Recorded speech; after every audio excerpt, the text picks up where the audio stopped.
Bien, nous allons prier. Seigneur notre Dieu, nous te remercions encore de cette matinée, Seigneur, et de ces moments qu'on peut passer ensemble, autour de toi, autour de la Bible, de ta parole. Seigneur, nous savons que cette parole est la vérité, que tu nous l'as laissée, Seigneur, pour nous guider, pour nous instruire, pour, Seigneur, nourrir notre âme aussi. Car, Seigneur, sans cette nourriture, sans la Bible, notre âme est vide, Seigneur. Merci pour ta fidélité. Seigneur, encore ce matin, nous voulons te remettre les enfants aussi qui vont être enseignés dans cette parole.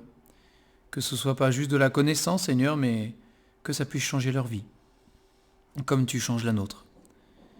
Sois béni encore ce matin et par ton esprit, continue à travailler nos cœurs, Seigneur. Nous avons besoin de toi.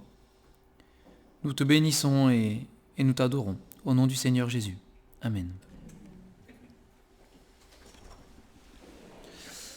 Alors ce matin, on va rester dans les psaumes et on va aller dans le psaume 27.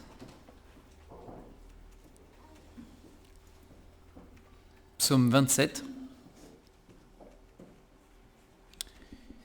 Et on va le lire en entier.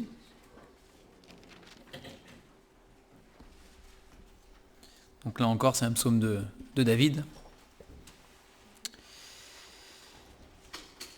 Il est écrit ici, dans la parole de Dieu, de David.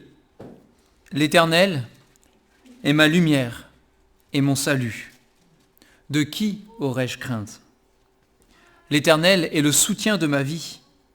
De qui aurais-je peur ?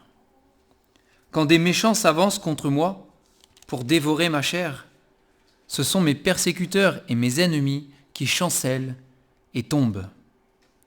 Si une armée se campait contre moi, mon cœur n'aurait aucune crainte. Si une guerre s'élevait contre moi, je serais malgré cela plein de confiance. Je demande à l'Éternel une chose que je désire ardemment. Je voudrais habiter toute ma vie dans la maison de l'Éternel pour contempler la magnificence de l'Éternel et pour admirer son temple. Car il me protégera dans son tabernacle au jour du malheur. Il me cachera sous l'abri de sa tente. Il m'élèvera sur un rocher. Et déjà ma tête s'élève sur mes ennemis qui m'entourent. J'offrirai des sacrifices dans sa tente au son de la trompette. Je chanterai, je célébrerai l'Éternel. Éternel, écoute ma voix, je t'invoque. Aie pitié de moi et exauce-moi. Mon cœur dit de ta part, cherchez ma face. Je cherche ta face, ô Éternel. Ne me cache point ta face. Ne repousse pas avec colère ton serviteur. Tu es mon secours. Ne me laisse pas, ne m'abandonne pas, Dieu de mon salut. Car mon père et ma mère m'abandonnent, mais l'Éternel me recueillera. Éternel, enseigne-moi ta voie. Conduis-moi dans le sentier de la droiture à cause de mes ennemis. Ne me livre pas au bon plaisir de mes adversaires, car ils s'élèvent contre moi de faux témoins et des gens qui ne respirent que la violence. Oh, si je n'étais pas sûr de voir la bonté de l'Éternel sur la terre des vivants. Espère en l'Éternel, fortifie-toi et que ton cœur s'affermisse. Espère en l'Éternel. Donc encore une fois, dans ce psaume de David, c'est, comme disait Ramon ce matin, c'est un témoignage. Les psaumes de David témoignent de ce qu'il a pu vivre, notamment, pas toujours, mais quand même assez régulièrement, des moments difficiles qui sont rapportés dans les psaumes. Et à chaque fois, il nous parle de la délivrance que Dieu a opérée dans sa vie, de la manière dont il a pu placer sa confiance dans un Dieu qui ne l'a jamais trahi, malgré tout.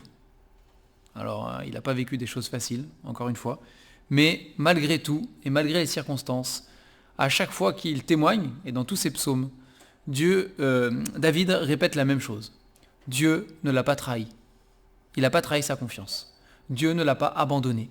Dieu a toujours été à son côté. Et ça, malgré tout, jusqu'à la fin, David pourra en témoigner. Dieu a été avec moi, à chaque moment. Les moments où j'ai chanté à la gloire de Dieu, les moments où j'ai pleuré parce que c'était difficile, mais dans tous ces moments-là, et à chaque instant, Dieu a été là. Et il a prouvé qu'il était le Dieu sur lequel nous pouvons compter. C'est un Dieu fidèle. Et tous les psaumes que David a écrits, il y a beaucoup de raisons pour lesquelles il les a écrits, ces psaumes, mais nous amènent quand même à une chose. C'est David nous montre et nous dit à nous encore aujourd'hui, faites confiance à Dieu. C'est un Dieu qui est fidèle, sur lequel on peut s'appuyer, on peut compter sur lui. Et David dit, moi, je l'ai vécu. Et c'est la vérité. Il l'a fait pour moi et il le fera aussi pour vous. Et dans beaucoup de ces psaumes, il est question de espère en l'Éternel. Espère en l'Éternel, quoi qu'il arrive, quelle que soit la situation dramatique de ta vie et les choses qui nous dépassent et qui parfois nous terrassent, espère en l'Éternel. Et dans d'autres psaumes, que nous n'irons pas voir ce matin, mais dans d'autres psaumes, nous avons une discussion entre l'âme du psalmiste et son cerveau. Et l'âme est abattue, et le cerveau dit « arrête de t'abattre, Dieu est fidèle, alors espère en lui ». Ici, David, il commence au premier verset en disant « L'Éternel est ma lumière et mon salut. De qui aurais-je crainte? L'Éternel est le soutien de ma vie. De qui aurais-je peur ?»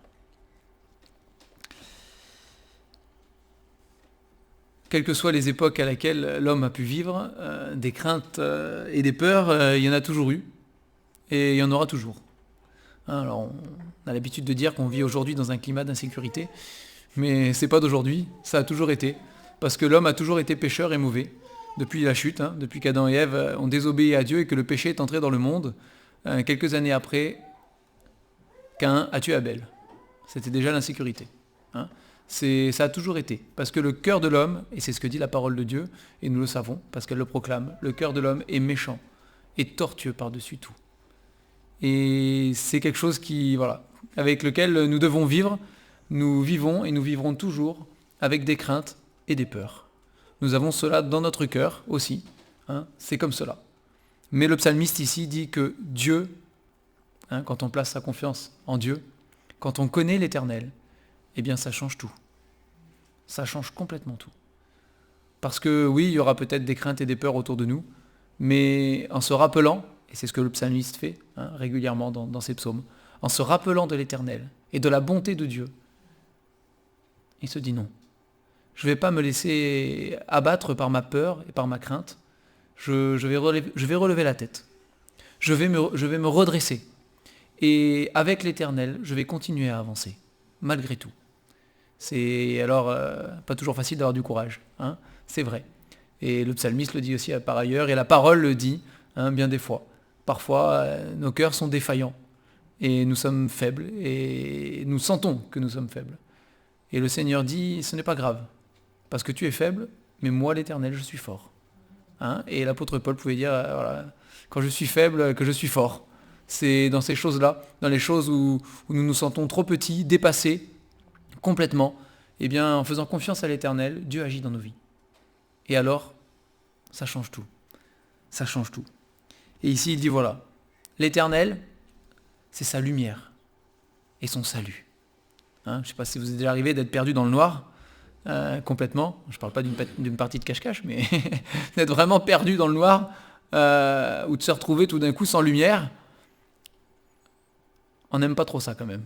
Je me souviens d'une fois, on était en voiture et on a eu un problème de phare. On était sur l'autoroute, on avait un clic-clac j'ai déjà raconté ça là, sur la galerie au-dessus, et on roulait, et on allait de Perpignan vers Limoges là-bas, et on était à 40 km par là de Limoges, et sur l'autoroute, en pleine nuit, boum, les phares qui s'éteignent. Eh ben, je roulais bien en plus. Mais on n'était pas très rassurés, bien évidemment. Et là, la lumière, c'est pas une option. c'est vital. C'est vital. C'est l'Éternel, il dit, l'Éternel est ma lumière et mon salut. Et quand tout semble noir autour de nous, quand on a l'impression d'être dans les ténèbres et de ne pas savoir ce qu'il faut faire, où on va et quelle est la solution, et on ne sait plus rien, parfois on n'arrive même plus à réfléchir tellement on est dans les ténèbres, eh bien, David proclame, il y a une lumière. On chante, il y a un phare dans la nuit, mais il y a une lumière dans ce monde. Nous ne sommes pas condamnés à vivre dans l'obscurité et à être complètement perdus dans nos vies. Nous avons une lumière, nous avons un point de repère. Et la Bible dit que c'est la parole de Dieu, que c'est Dieu lui-même. Et la Bible dit c'est Jésus-Christ. Jésus-Christ, il a dit « Je suis la lumière du monde ». Celui qui marche à ma lumière, ne marchera pas dans les ténèbres. Celui qui me suit ne marchera pas dans les ténèbres. Nous pouvons marcher dans la lumière. Alors, on va aller dans Jean chapitre 1, parce qu'on ne peut pas ne pas le prendre. Dans Jean chapitre 1, justement, il est question de Jésus-Christ qui est la lumière du monde. Bon, il y a d'autres passages qui en parlent. Mais en Jean 1, à partir du verset 1, on va lire le début de ce chapitre. L'apôtre Jean dit « Au commencement était la parole ». Alors la parole, dans ce contexte-ci, la parole, c'est Jésus-Christ. C'est Jésus. Il dit « Au commencement était la parole, et la parole était avec Dieu, et la parole était Dieu. Elle était au commencement avec Dieu. Toutes choses ont été faites par elle, et rien de ce qui a été fait n'a été fait sans elle. » Jésus-Christ est le créateur de tout ce qui existe, ce que nous voyons et ce que nous ne voyons pas, les choses visibles et invisibles. Jésus-Christ est le créateur. Au verset 4, il est dit « En elle », donc la parole, et donc c'est Jésus-Christ ici, était la vie, et la vie était la lumière des hommes. La lumière, lui dans les ténèbres, et les ténèbres ne l'ont pas reçue. Au verset 9, on saute, il est dit « Cette lumière était la véritable lumière qui, en venant dans le monde, éclaire tout homme. » Verset 10, elle était dans le monde, et le monde a été fait par elle, et le monde ne l'a point connue. Elle est venue chez les siens, et les siens ne l'ont pas reçue. Ailleurs, il est dit que les hommes ont préféré les ténèbres à la lumière. Jésus-Christ, le Dieu créateur, Dieu lui-même, est venu marcher dans les ténèbres de cette terre. Il est venu comme un homme, c'est ce que dit la parole de Dieu, comme un simple homme, comme un serviteur. Il est venu, il a marché sur la terre, et ceux qui l'ont suivi ont vu la lumière. Vraiment. Alors, la Bible ne nous dit pas que Jésus-Christ brillait dans la nuit, il n'avait pas un pouvoir de briller, mais même la Bible dit qu'il n'avait aucun aspect pour nous plaire, ou rien d'extraordinaire physiquement. Il était tout à fait banal et commun de manière physique.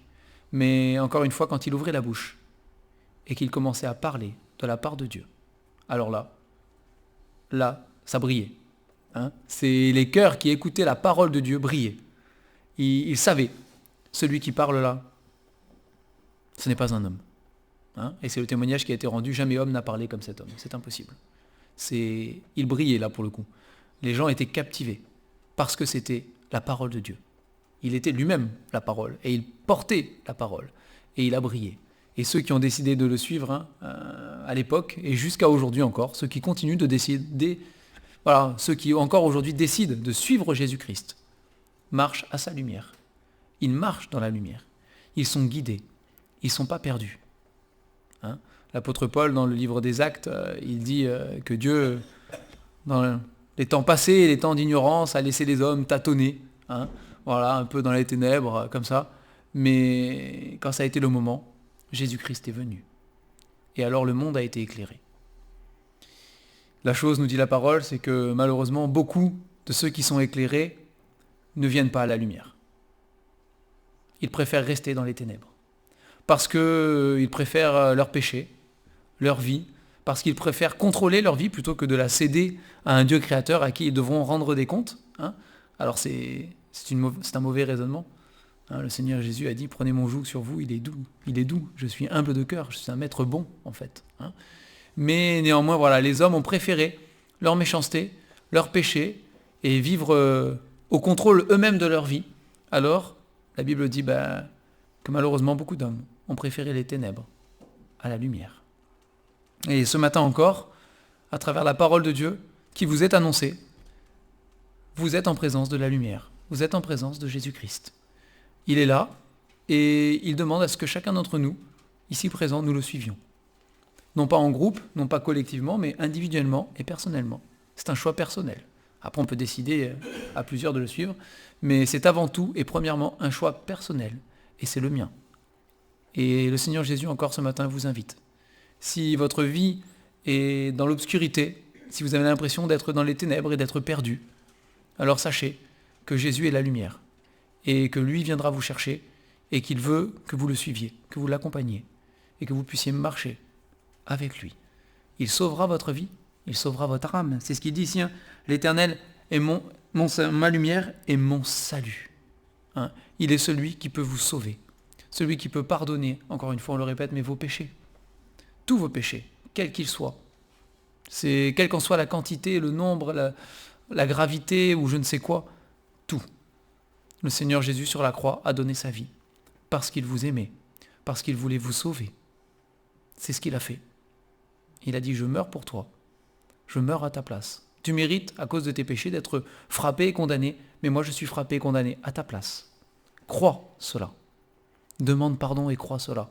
Et alors tu recevras la vie, le pardon des péchés et la lumière. Et la lumière. Parce que celui qui donne sa vie au Seigneur Jésus, la parole de Dieu nous le dit, il reçoit le Saint-Esprit. Le Saint-Esprit vient vivre dans son cœur et il est éclairé. Il vit dans la lumière. Il vit dans la lumière. Et alors l'Éternel est le soutien de ma vie, c'est ce qu'il dit. Hein, c'est le soutien de ma vie. Et c'est pas une petite image qui est prise là, c'est une image qui est forte.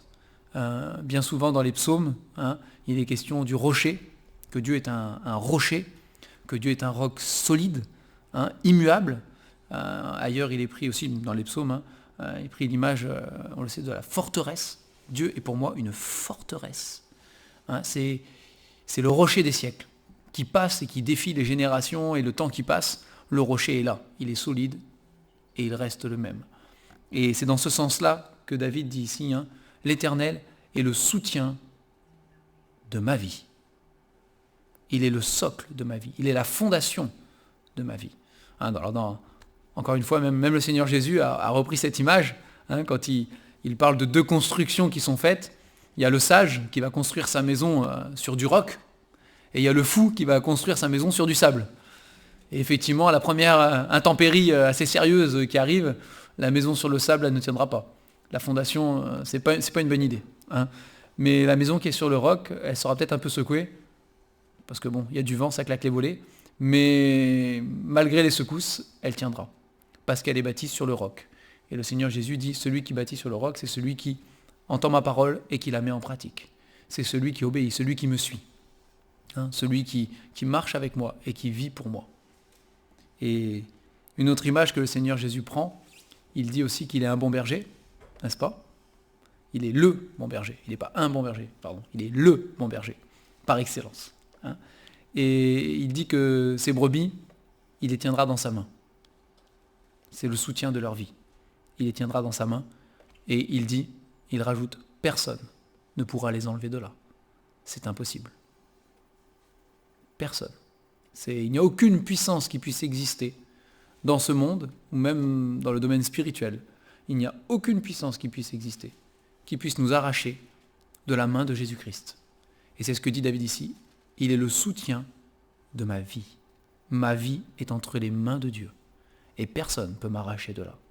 Alors David avait plein d'ennemis, et plein de choses qui pouvaient l'abattre, ça c'est sûr.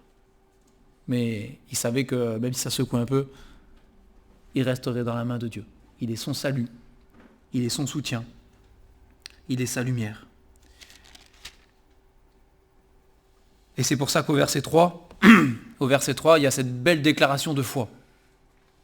Il dit, alors c'est pas, David ne prend pas ici quelque chose d'inconnu pour lui, ou d'irréalisable, ou il ne prend pas un exemple au hasard, ou un truc qui n'arriverait jamais. Il prend quelque chose qu'il a vécu. Il l'a vécu. Et il dit, si une armée se campait contre moi, mon cœur n'aurait aucune crainte. Si une guerre s'élevait contre moi, je serais malgré cela plein de confiance. Et c'est pas juste des paroles comme ça qu'on lance pour dire, voilà, moi j'ai la foi. Pas de la part de David. Parce que David l'a vécu. Saül, le roi Saül, l'a persécuté et a cherché à le mettre à mort. Le roi Saül est entré en guerre contre David. Et quand il dit qu'il y a une armée qui campait contre lui, Ou si une armée campait contre moi, oui, une armée a campé contre lui. Il s'est retrouvé parfois, on l'avait déjà vu, mais au fond d'une grotte, au fond d'une caverne, avec une armée qui campait devant lui, qui était là pour le tuer. Il sait de quoi il parle. Et il dit, et cette déclaration de foi, elle est extraordinaire. Il dit quand bien même,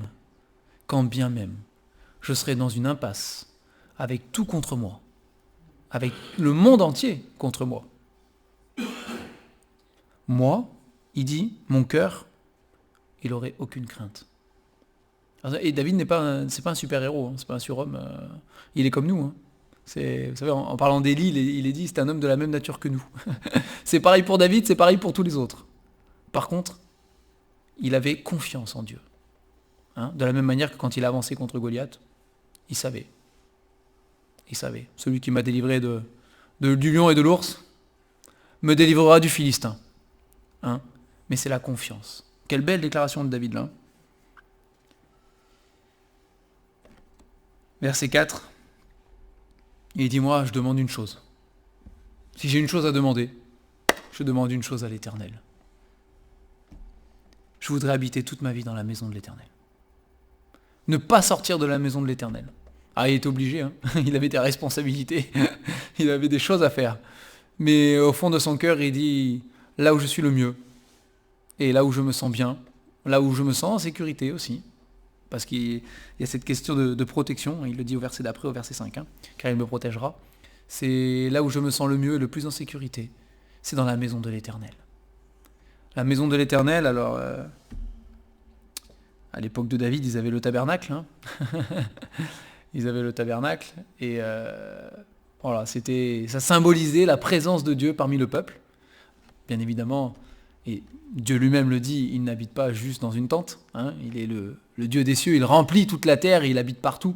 C'est pas un lieu précisément, mais pour le peuple d'Israël, c'est vrai, Dieu avait voulu symboliser sa présence, et il était là, vraiment présent, au niveau du tabernacle. C'était comme cela.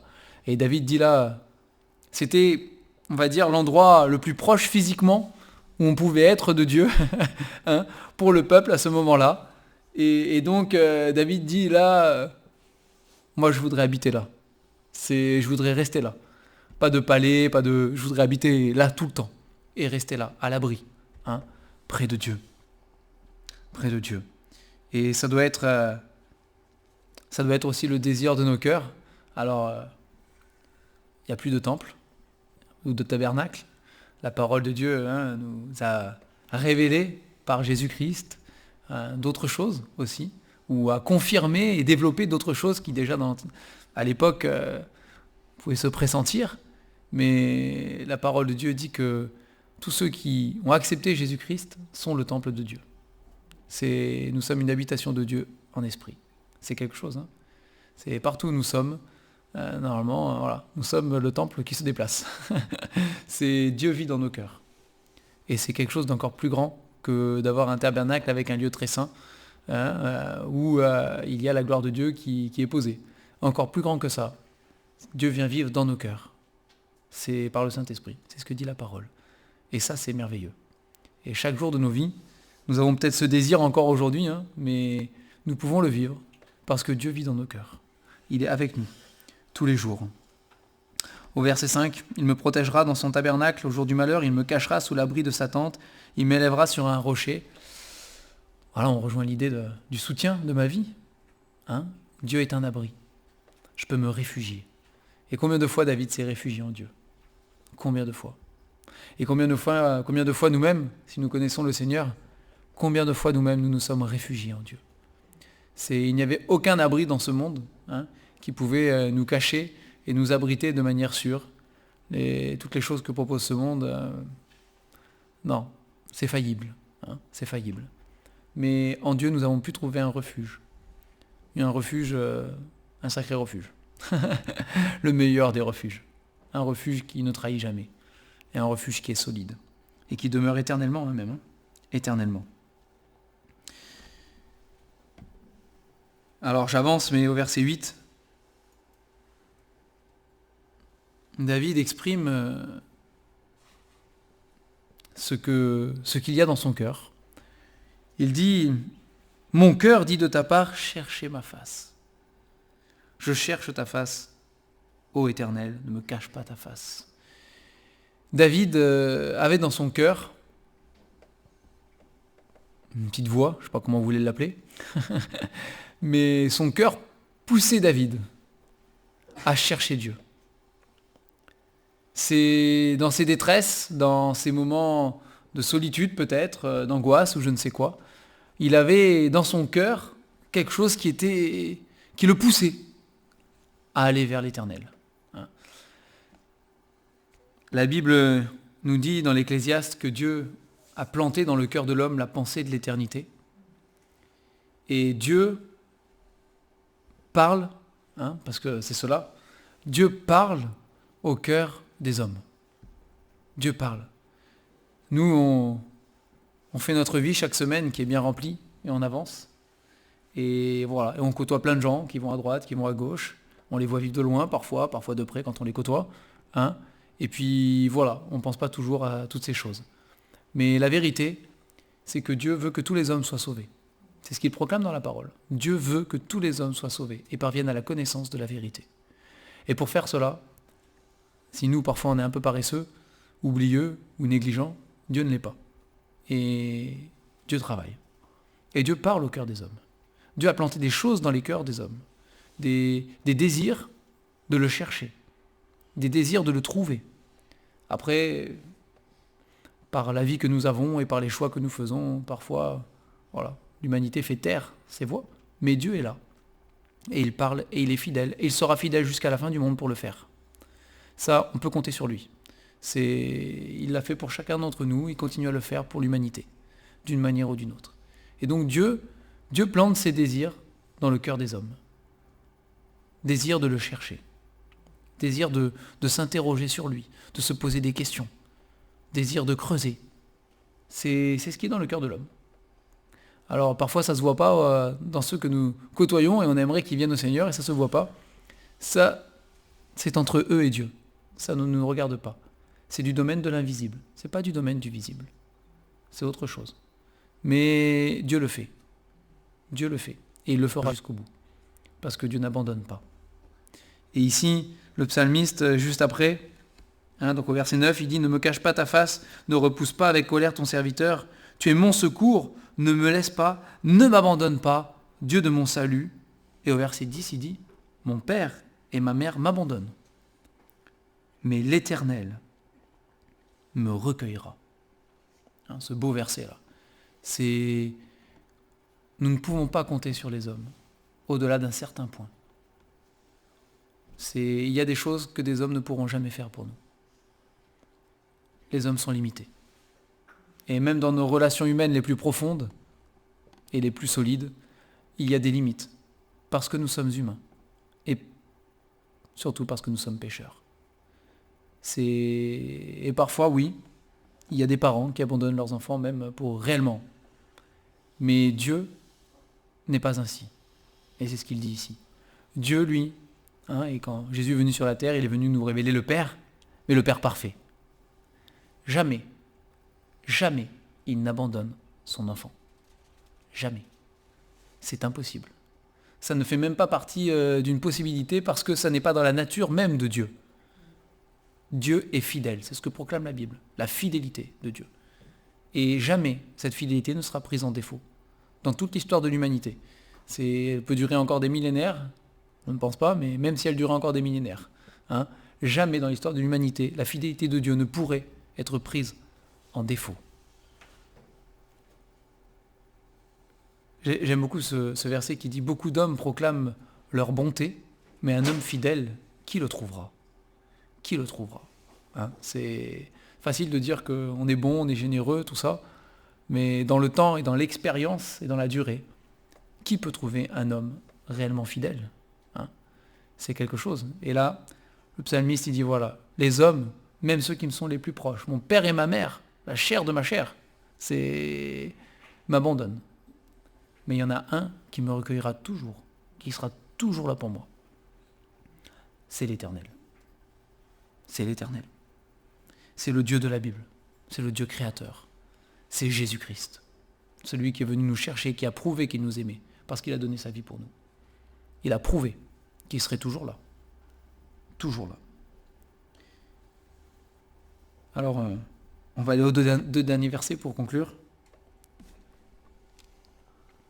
Et c'est vrai que nous qui sommes enfants de Dieu, qui avons reçu le Seigneur Jésus, nous avons reçu une espérance. On a dit ce matin, il revient. Il revient nous chercher. Un jour, nous serons au ciel pour l'éternité, pour toujours dans la présence de Dieu. Et tout ce que nous pouvons vivre sur cette terre de dramatique aura disparu, pour toujours. C'est ce que proclame la Bible. La Bible dit qu'il essuiera toute larme de nos yeux, et plus jamais nous n'aurons de souffrance, de deuil, de tristesse, de maladie. Toutes ces choses auront disparu. Et c'est notre espérance. C'est à la fin, quand tout sera terminé. C'est notre espérance. Mais David, ici, il va plus loin. Il dit que même sur la terre, il sait qu'il verra déjà la bonté de Dieu. C'est vrai que c'est en espérance, mais même sans attendre le dernier moment et la fin, déjà, il fait confiance que Dieu lui montrera déjà sur la terre sa bonté. Et c'est pour ça qu'il y a ce verset en plein milieu, on est à la fin, mais on a l'impression que c'est coupé dans un raisonnement, tout d'un coup, paf, ça sort, et au verset 13, il le dit. Il dit « Oh, si je n'étais pas sûr de voir la bonté de l'Éternel sur la terre des vivants. » Et il ne termine pas. C'est quelque part, ça ne servirait à rien. Ça ne servirait à rien. Mais il le sait. Il a confiance. Et c'est sa manière de dire « Je suis sûr que même, c'est vrai, il y a l'espérance céleste, mais je suis sûr que déjà sur la terre, je verrai la bonté de Dieu. » Et lors de la résurrection de Lazare, c'est ce qui a été dit à Jésus. Ne t'ai-je pas dit que si tu crois, a dit le Seigneur Jésus, tu verras la gloire de Dieu? Et il lui a été répondu, oui, je sais qu'au jour de la résurrection, etc. Il a dit non. Là, je te parle pas pour maintenant. Pour maintenant, tout de suite. Et Lazare est ressuscité. Et bon, il est remort et puis il ressuscitera un jour. Mais il est ressuscité sur la terre déjà. Déjà sur la terre. Et c'est vrai que notre espérance, elle est céleste.